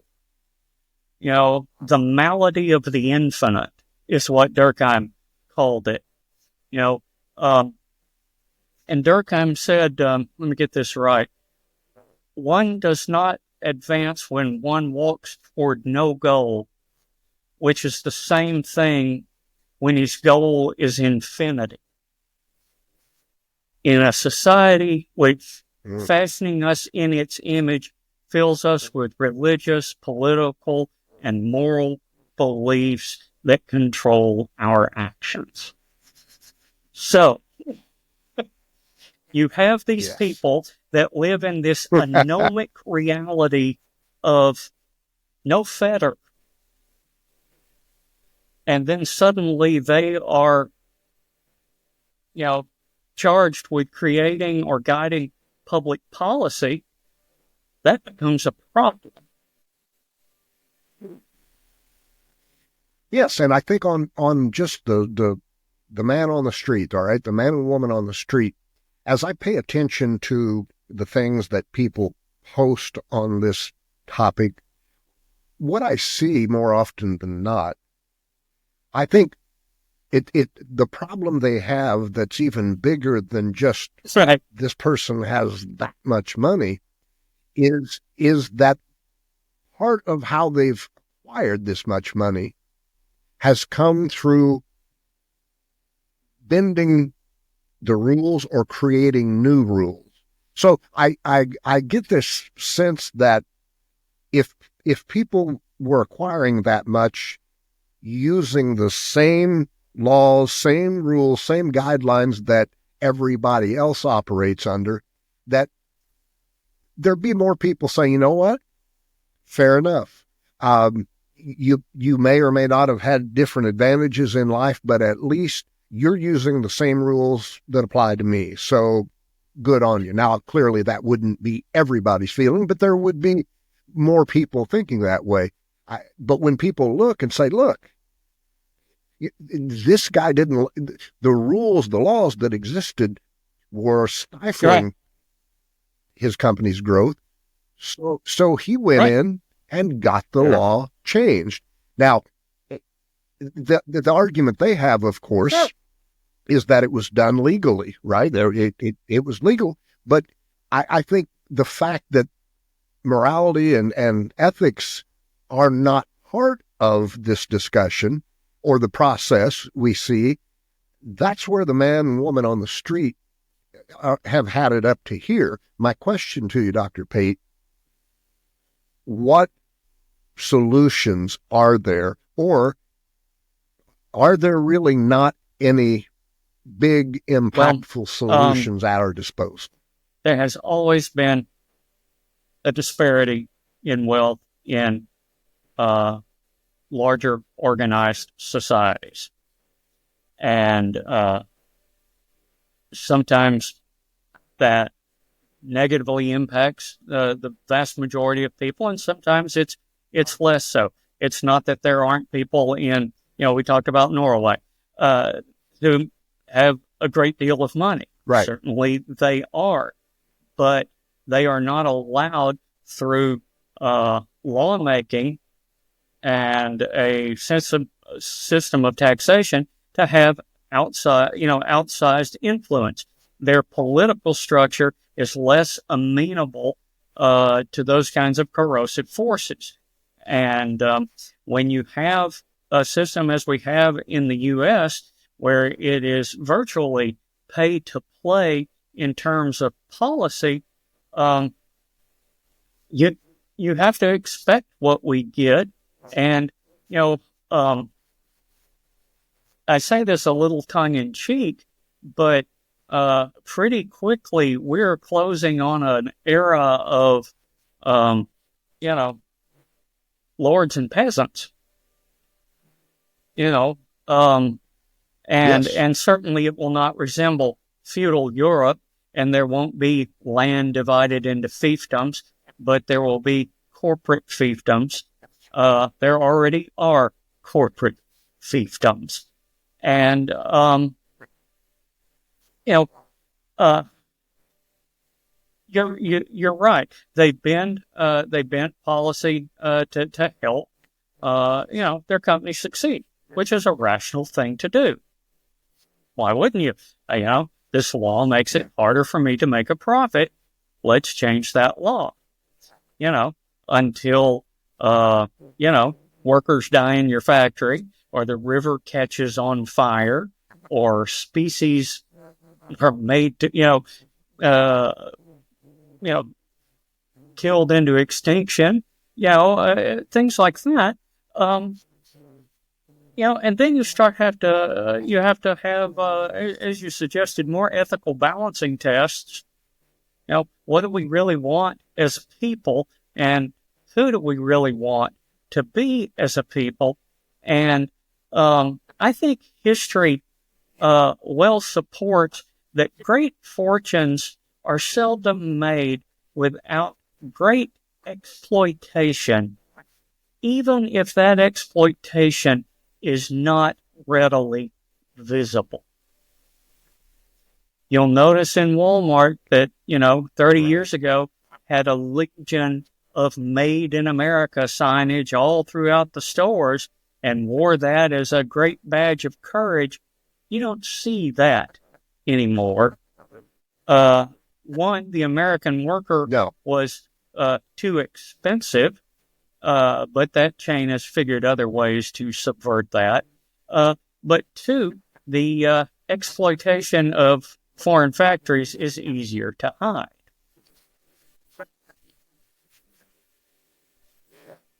I was watching a podcast last week sometime where Mark Cuban was the guest, and there was a comment that Mark made that really stood out. It really jumped out at me as something that this would be great to see in so many other people, billionaires, namely. Somebody was asking him about a couple of different opportunities where there was big money to be made, and the fact that he didn't get involved. And there was more to it, but part of his comment, and I guess explanation, if you will, as to why he didn't, he said, he goes, how much money do I need? You know, so he recognizes that, sure, he has the acumen and the skill to make even more. But his emphasis was on all the time that he spends with his kids now, and that's where his real joy comes from. And he's got enough for countless lifetimes to be able to do that. So his point is, how much more do I need? I'm doing what I want to do. The opposite end of that, though, is somebody like a Musk, or a Bezos, who says there's never enough.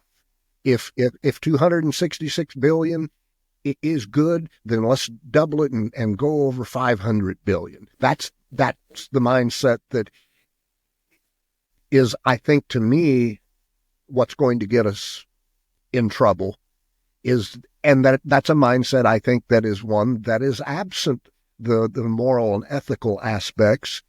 I don't know that, I won't speak for Mark. I don't know that his comment was because he's looking at it from a moral or ethical standpoint. I think at the very least, though, it's just one of those, how much money does a guy have to have before he says Durkheim had another comment, which essentially was, when you don't see anybody above you, then reality becomes distorted, and perhaps your passions turn inward and self-destructive. But I think that's where they are. There's not an upper limit, and no. I don't know how you address that. I know how you address that on a policy level. You go back to Eisenhower era 80%, tax bracket, an era when we didn't quite have as many billionaires, because and this is just my ethics and moralizing, but I'm not certain that a nation controlled by and populated by, a couple thousand billionaires is necessarily a moral good. But that's me interjecting my value system in it. And so what we end up with are far fewer Mark Cubans who, look about, and or Melinda Gates, this was enough. So let's start doing some other things, and Sure. I think that probably takes an emotional maturity that people given to authoritarian decision making don't possess. Right. And one, coming back to Mark, here's another comment that he made that I think really gives us a window, a look into his honesty about where he's coming from. The pharmacy that he's, I think he said he partnered with somebody else, but essentially it's a place where a lot of Americans can go find the drug that they take and get it for if they don't have insurance, they can go there and get it much cheaper. But he volunteered this. Nobody right. in this interview, it's not like they pried it out of him. He said, I just want to make a point. He said, I didn't do this for some purely altruistic reason. I had done the numbers, realized that I could do this for a lot less and still make some money. And so that's what I did. So I like that. Right. That's not something we're going to see from Bezos or Thiel, or it tends to be that they're obscuring the realities of what's going on. Whereas Mark is like, hey, look, part of this is that I could make some money, but in doing so, what brought his attention to it in the first place was a need that people less fortunate than him had. And that gets right? in. Yeah. I mean, that gets into what do you want your impact to, have been? What is your legacy? And that gets complicated when you start talking about, terrific fortunes. The Sackler family is a perfect example. You can't go to a museum in a major city that doesn't have a Sackler gallery or wing, or they were tremendous patrons of the art that advanced art in a way that few families of the modern era ever have. And they also made that fortune by poisoning the American public with an opioid epidemic that they knowingly and willfully put upon the population. Yes. I as we kind of wrap things up here, I think it's kind of comforting to me, and this may sound really strange to people who are watching or listening. It's kind of comforting to me in a way that where we end up at the end of this discussion is kind of on semi-agreement that, look, there's no magical thing we can run out and do tomorrow or in the next 5 years to change this. And here's why I say that's almost comforting. Because to the degree that a society believes there is a magic bullet and that nobody's doing it, to that same degree, there's going to be an unease and an angst and a frustration about it.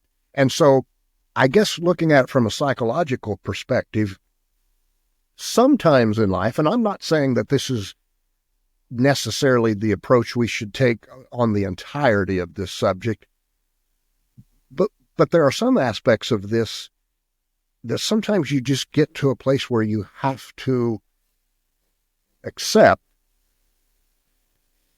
that this probably isn't going to change in your lifetime. That doesn't mean you shouldn't be part of a forward-pressing process to enact a change at some point.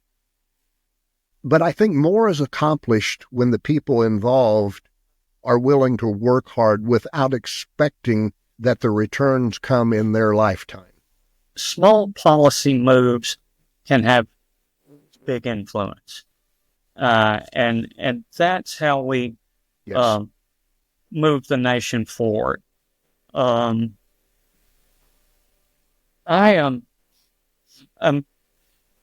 I'm probably, easily described as some big government, leftist. But that's because I have a faith in the bureaucracy and the continuation of that, the small-minded rule followers who, safeguard us from abuses and, keep the interstates repaired and make certain that the back of that Taco Bell is in fact clean or what. Yeah, that regulatory influence, and then provision of service, which is the true goal, of government. That's where my faith lies, and have to feel that the American people will eventually get enough of this. The MAGA era is a magic trick. And a lot of people are still, impressed at the rabbit that's come out of the hat. But that will end soon enough. And I doubt that there is a second person that rises from those ashes, because the more reasonable people in the Republican Party know what kind of a mule they've hitched their wagon to and don't want to do that anymore, because for, a century, Republicans and Democrats were able to govern together and, as reasonable people with differences in policy objectives and not battle lines drawn, along some, line of morality or religious ardor, because that's not how you govern in a free society. Yeah, I don't think there's anything that you've said today that I agree with more completely than the statement that you don't think there'll be a second version of Donald Trump come along. My position has long been that this has been the result of a perfect storm with a very rare individual coming along at the right time with just the right pathologies, if you will, and the idea that he could die and somebody just like him who can do the same. And I think to your point, or I think this is something you would also agree with, that's not to say that there aren't people out there as rotten as Donald Trump. It's just saying they don't have that right combination to be able to pull off what Donald Trump has pulled off in the last 8 to 10 years. I absolutely agree. And the other thing that we can't ignore is Donald Trump in many ways is a media construction. He is a product. He is a product that's been allowed to free associate and run his mouth, to the detriment of the nation, and in my opinion. But I don't think that the media has the stomach to make another one of those, at least not in the short term, because it's ultimately it's bad for business, if nothing else. Oh, you bring up a great point. For all of the decisions that Elon Musk has made in his life, business decisions that have put him in the position that he's in now, billions and billions, tens of billions, hundreds of billions of dollars, the one thing that's related to business that I don't think he could even approach is making MSNBC, CNN, NBC, ABC. He couldn't make them the amount of money that Donald Trump has made them, because one, he's just not, and believe me, when I say interesting about Donald Trump, I don't mean intriguing. Right. He's not as fascinating. It's a spectacle. Right. Yeah. Right. Sure. They're not going to make the hundreds of millions of dollars they've made running episodes of interviews with Elon Musk. They're just not. And I think that's one thing that he's very much aware of and holds over everybody's head, is that while there may be people who far exceed him in intelligence and every other area, they just can't put a finger on what that magical element about him is and what he's able to do in terms of the media. They know they can't do it themselves, and so they're tied to him, at least in that way. They need him in terms of the party remaining as vivacious and bold and in your face as they've become. Yeah, for better or worse, he has been a very effective standard bearer. You have to give him that. Yes. He has been a very successful product. Even if the product you bought isn't the one you thought you were buying, he has nonetheless been incredibly successful. And so, certainly credit where credit is due in that. Now, we do have to interrogate the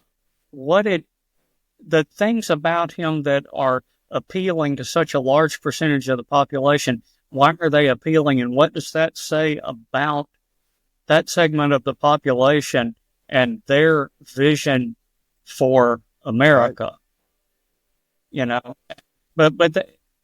Right. A couple of things come to mind on that. I've looked at him as the Cabbage Patch Kid of politics, right? There was a time when people were lined up and fighting each other to get into the store to get a Cabbage Patch Kid. Now you can get, nobody's fighting over a Cabbage Patch Kid anymore. And there will come a time when nobody's fighting over Donald Trump anymore either. I think his true test, as it fits into what you've so brilliantly shared with me today on this whole topic of kind of the corporate and billionaire takeover of our economy, of the United States as a whole. It's going to be interesting to see how he is able to manage these relationships with Musk, Thiel, Bezos. Right now, of course, they're catering to the one thing that assures success with him, at least for a while, and that's his ego.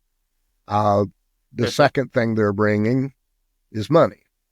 When you can flatter him and provide him massive financial resources, you have his ear.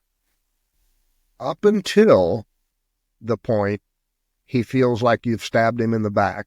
And from what I've seen the last 8 years, once he's moved you to the shit list, that's probably people where who you are will remain. Narcissistic tend to demand great loyalty without a willingness to extend it, and so that's absolutely what we see there. I think I would add a third position to the switch. He will have no use for you when you have upstaged him. So there's that too. Am I concerned about the next 4 years? Yes, very much so. For a whole constellation of reasons. But again, I just hope that the workaday people that, keep the wheels turning are allowed to stay in place.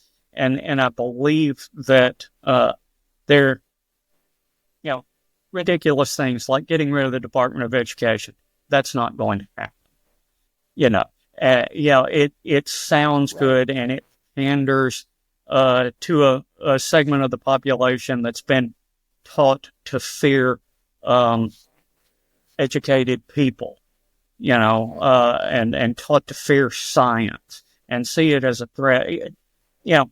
That's sloganeering. That's propaganda. That's a glittering promise, but that's not reality, because giant bureaucracies like that support important functions throughout the nation at almost every level.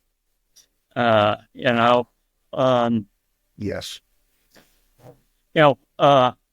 Long time ago, when Bill Clinton was governor of Arkansas, first-term governor of Arkansas, he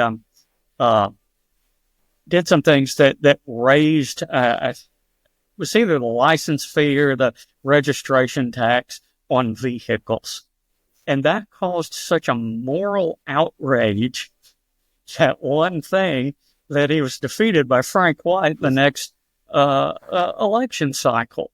So the American public can be wildly fickle over very small things. And, Yes.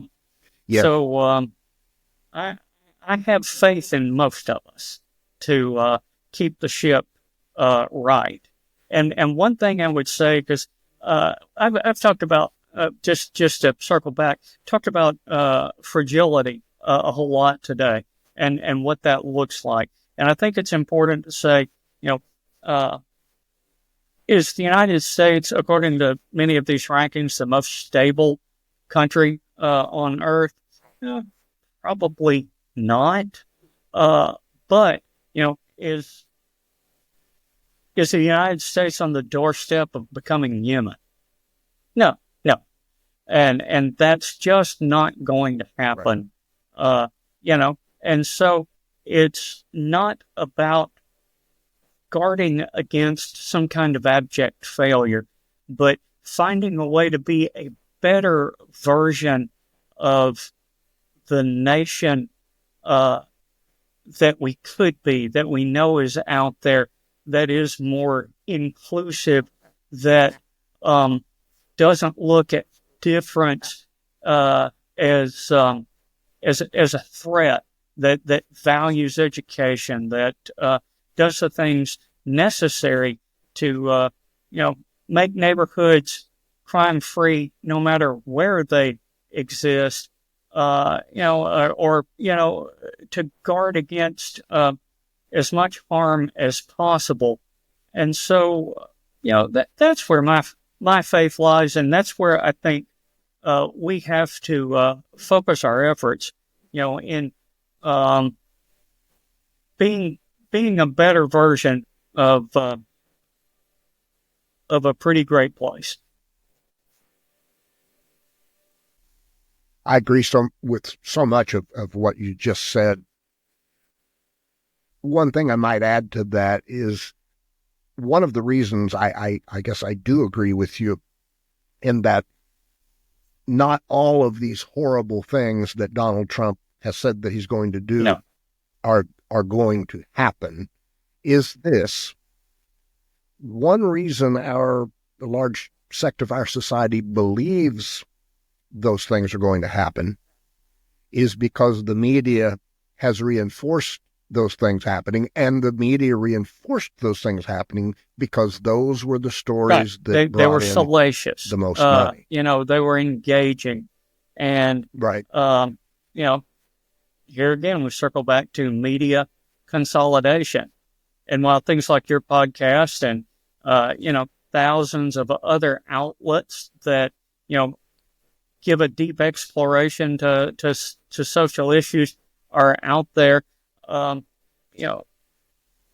places where people traditionally got their news are not as balanced in the way that maybe they once were. And so, that has changed the economy of news. Oh, tremendously. I don't know who it was right off the top of my head, but I recently had a guest on, and I'm not sure of the context we were talking about this in, but we shared stories about how, for example, I was born in 66, so I grew up in the 70s for the most part. And in the 70s, everybody in the nation had the same, pretty much, very few television channels to choose from. So during this period, everybody's pretty much watching the same shows. Everybody's reading off the same sheet of music, so to speak. And so I think that in and of itself fostered more unity in that there were more things to identify with people. And we know the role of sitcoms and movies and how they impact society and shape even political policy.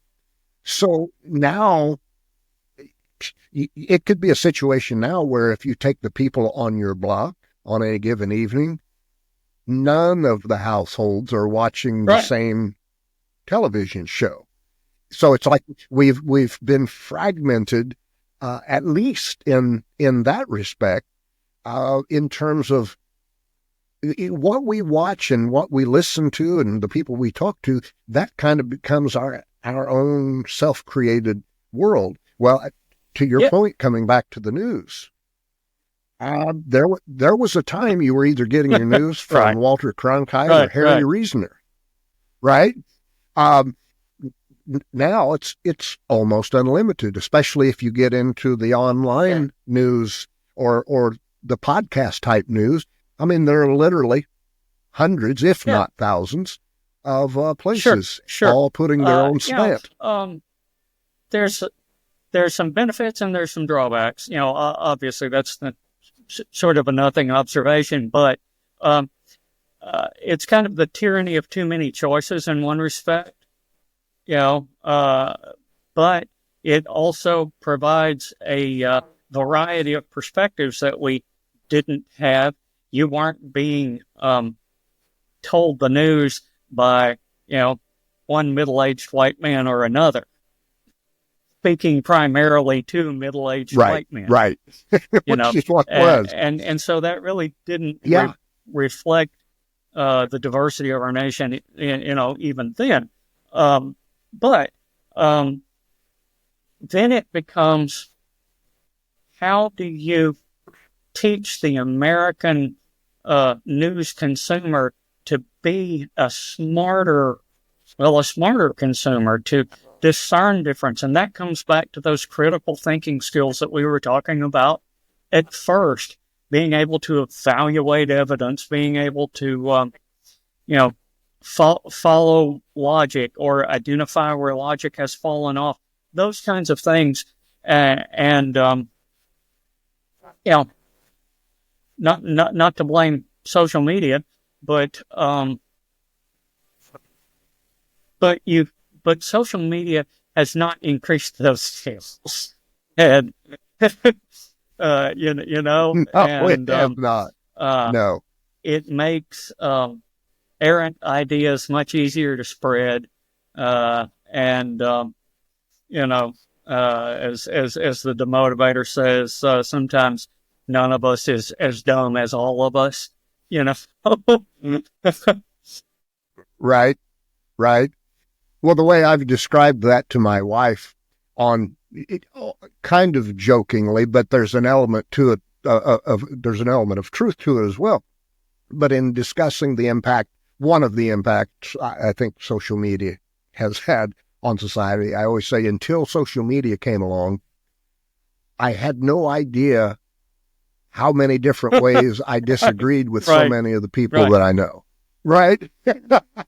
I mean, before it was pretty simple. You just said, oh yeah, he or she is a friend of mine. And that in and of itself created this bubble of unity.